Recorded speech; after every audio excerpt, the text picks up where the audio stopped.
Welcome back to DONSLIFE. Welcome to the channel. Today we're going to make over the tailgate on my GMC Sierra AT4. For a while, quite a while, I've been using this black vinyl look right here, a lot like the AEV series of trucks like the AT4X. But we're going to change it up. We're going to go back to white, make it stock looking. We'll have to take off the emblems, put them back on, because I want that stock look, because you probably are aware with the Air Design fenders that I've done and the Air Design hood scoop that I want to try the Air Design tailgate applique that goes down here. And I think with that satin black down here and then this gloss black right here, just be too much going on. So in today's video, we'll get this back to bare, get it back to stock-ish, because we're going to install this, a painted tailgate bezel from our friends over at Boost Auto Parts. Let's go.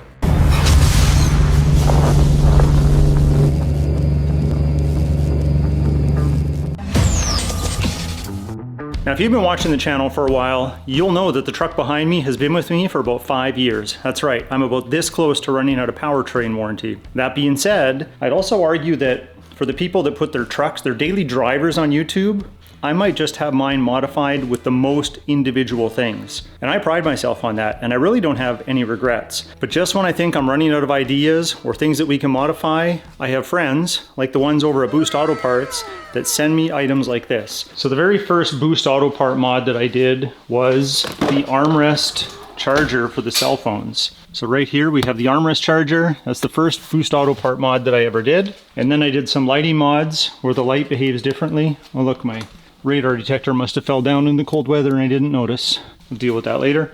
I've also worked with Boost Auto Parts on the powered Luma steps. These are the M2s. I love those. Just ignore my battery maintenance here. I'm always maintaining my batteries. Got to take care of them if you want them to last. But Boost Auto Parts, if you didn't know, they now offer painting services for a number of parts. So mirror caps, they could custom paint these for me. They could match them to my factory paint. They also have replacement door handles you can get paint matched that have an LED here, which can act as a DRL and a signal light. I will be installing those, I just haven't got around to it yet. I don't have the correct bumper to show you, but if I had the steps in here from my factory bumper, you can get those painted as well. So what I'm trying to convey here is that Boost Auto Parts can now paint your custom parts, which can be a real time saver because they can be painted before they get to you. All right, like any good project, we need to have a game plan. So here's mine. We are going to get some tape and we are going to create a mask or a template for the badges right here. So when we take them off, we'll be able to put them right back on where they were. So I'll show you a low cost way of doing that where you don't need to get the tape measure out or any nonsense like that. Then we'll get our heat gun and we'll warm up the panel and we'll just start peeling this back as we go. We want to avoid leaving glue or residue behind. The back of my truck gets baked in the sun the way that it's parked outside. It's in the sun most of the day and it's really cooked on there. So it's not going to be surprising if we get glue lines. And then we'll replace this with the painted bezel, put our badges back on, and then make sure everything looks clean and nice for the subsequent project after this one. Okay, we're just going to frame the letters here. You want to get it nice and close. It's a nice straight edge up along the badges.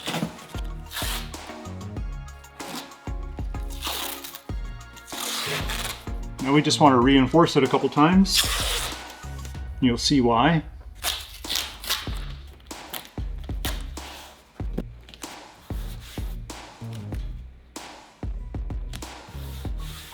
Then I like to take a marker and just mark the edges of the letters. This way there's no question where they go and I don't have to get out a tape measure again to figure out where the middle is.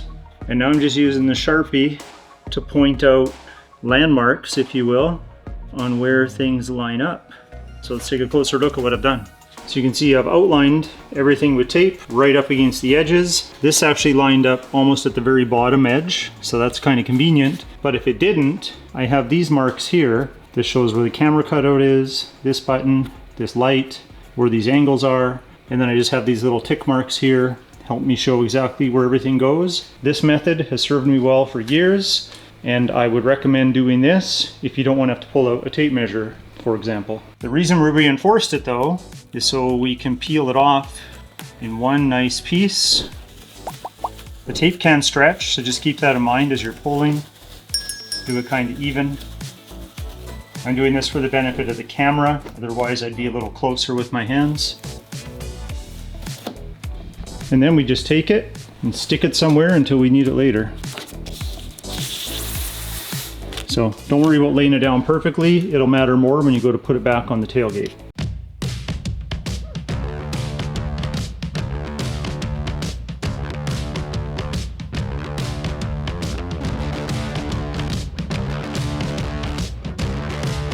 So you might be wondering why I'm not challenging myself to take this all off in one piece, and I'll show you.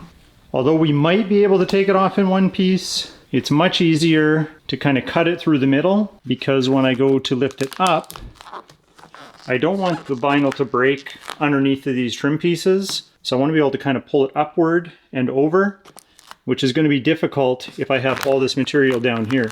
So without even warming this up, I'll show you how much easier it is to pull it out.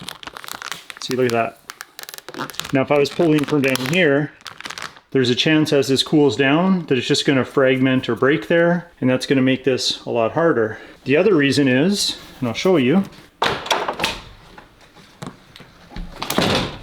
inside here the vinyl curls around about 1/2 inch.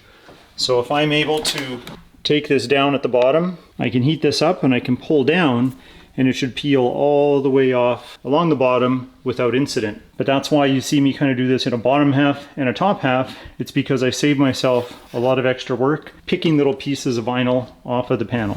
Well, the technique mostly worked. We have a little bit of vinyl that tore right here, but everywhere else we're okay. We did have a spot here that was cool and it cracked, so I just warmed up this side and then pulled it back this way. The little bit that's right here, I'm not worried because we're popping that out anyway. But let's just see what's left here.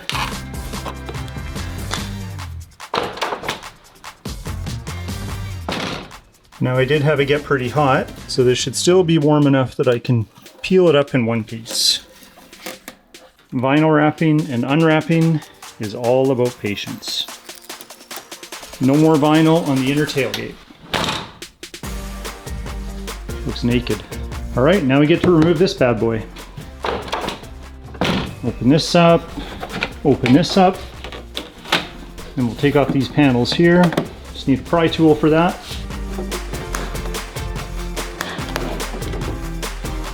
That's one.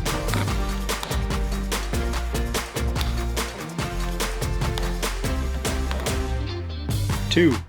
Now it wouldn't be fun without power tools. We're going to use a 10mm socket here and here, undo those bolts, and then a couple clips. We'll free this so we can work on it.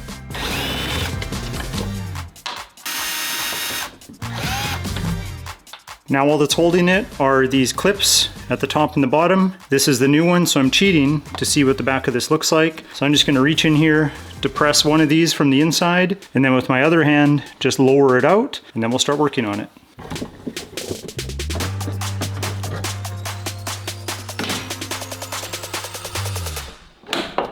Can you guess what time it is? That's right, it's T15 time. That's because we have a number of T15 screws that need to be taken out, so we can transfer these inner parts over here. You can kind of see which ones we need to undo based on the receivers on the new piece.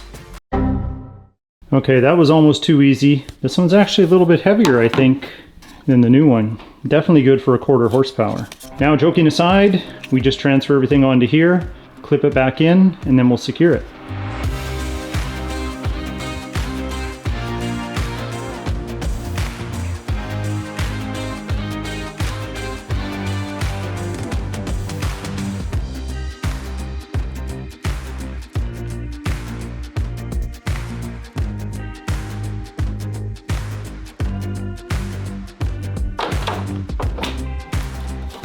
Hold the bottom with my hand here.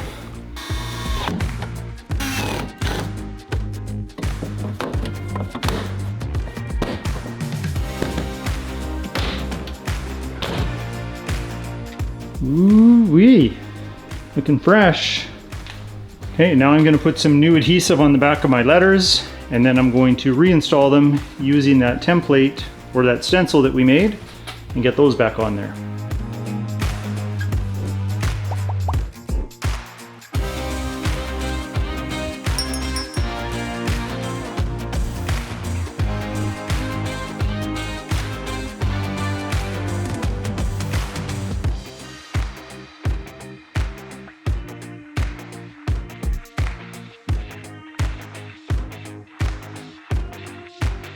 I just wanted to touch these letters up a little bit so we have some peelable paint. They didn't have Plasti Dip in stock, so I went with this. Pretty much the same stuff from what I gather, because I had Plasti Dip on there before, but now I have this as a bit of a top coat just to freshen things up, and hopefully that will do the job. While we wait for that to dry, we're going to put on our AT4 badges there. Here they are, ready to go. Now I don't have a template for this, but I do have paint protection film from when the dealership put paint protection film on there. I'm not sure if you can see that, but there is a cutout for the letters, so I'll use that as my guide. I'm just going to clean it up first.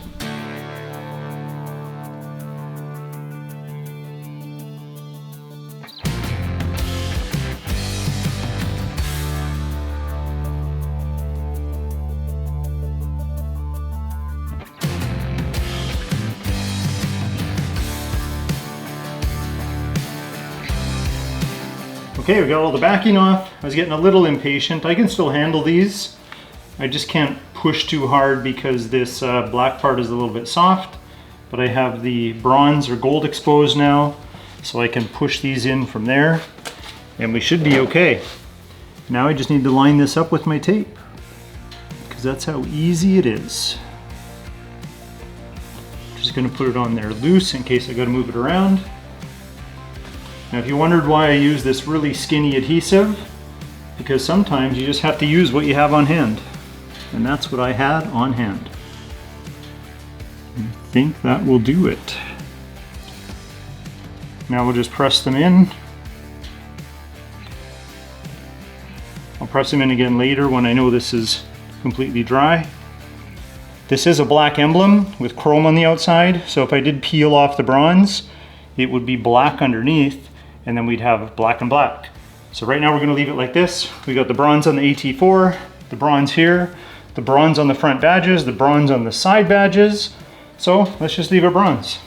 We are done with our template.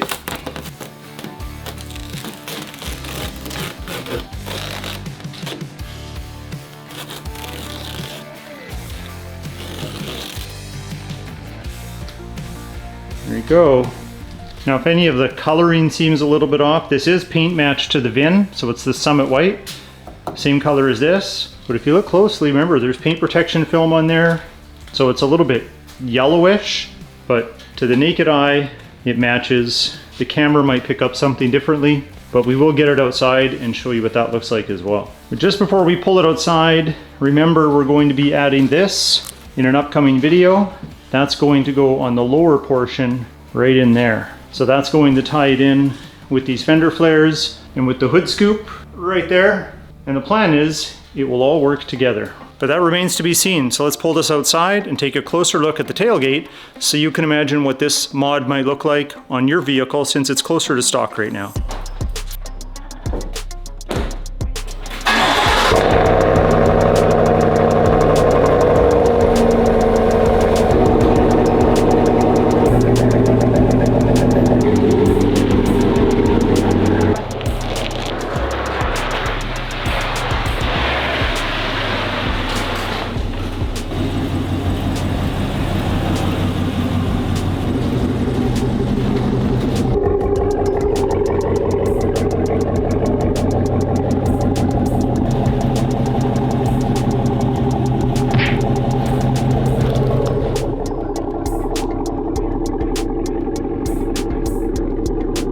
Well there, I think that looks all fresh and clean. That tailgate is ready for the next modification. Thanks to Boost Auto Parts for making today's video happen. Definitely check out the website for not only their painted parts, but their add-ons for your truck as well. And if you found this video informative or liked it, hit that like button. Please consider subscribing, and we'll talk to you next time.